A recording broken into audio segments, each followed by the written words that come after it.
Pro man rindar nganya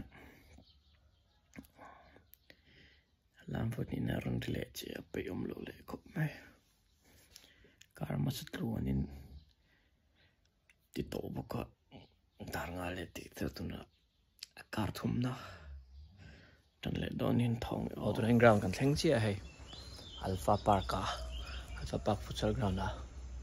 chuan karma sa le masa chu karma sa le khan ground a hengan ti to a kar khat chuan karma sa chung khan gym a jing le tlai gym le road running an nei tuta ball tel lo kan ti chuan tungkar chung chu ball tel nei tinga ball telin 6 to 7 hi tain alpha ground a henga tianga chuan gym a ka phenga 7 to 9 Borval gym ti vel ya jan tlai lama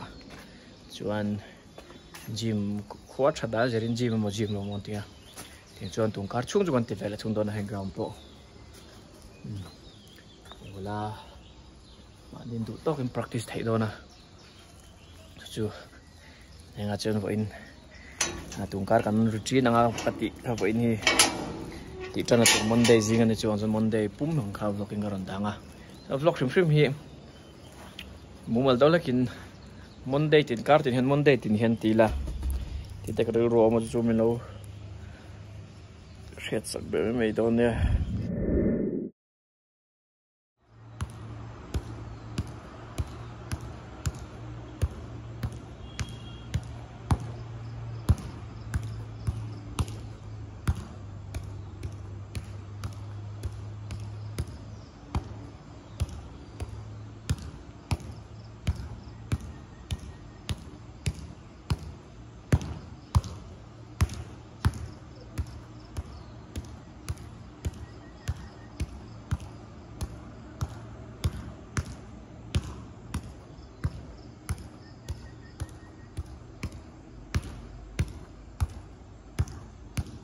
ti khan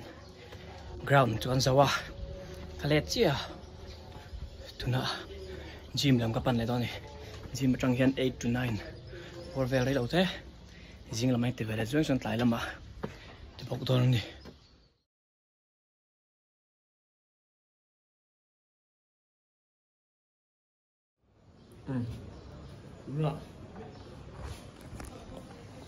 dar thumaniaมันเข้ากันทั้งเลยตรงอ่ะถ่ายละมาจนตานทิ้นนางอันจนมันเอาไปที่ลมหมอนสุกทางตานจนจีมาทางอ่ะจีมาข้ามกราวน่ะอันเตี้ยจนจีมาทางตัวจนกันตานต้องรอเดินยังไงงั้นจนจีมาทางเลยโดนเนี่ยเดี๋ยวโปรแกรมตัวนั้นจนต้องกันน้ำมันครับที่หลังเซลโดนเนี่ยโอ้เละแต่ไม่มีบทสายเด็กกังอ่ะจวนให้ตายมัน favorize แต่ชุ่มหัวมันนี่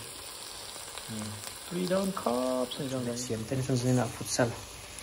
khelenga 7 8 to 10 practice do ton nang khel don bang chen le don ne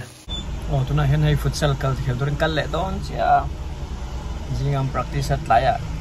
sa tlem la tuna futsal khel dorin dur tlang lama thal chho le don ni sa man tang mal ring no ai cũng 15 trang kalo kala tôi liền tầm lúc tục cất lại vạch đòn này De Bruyne lâu cả là De Bruyne cột thấp sắp vậy giặc thì là thì khăn futsal khéo dấu chia mà nuông lâu bố mình riêng tay là dàn tí chứ tục riêng không hòa lại ngay bốc xia tí giống khát tuồng car program dan tur chu ni jing tlai khan ti don ni ti zong khan ro se peace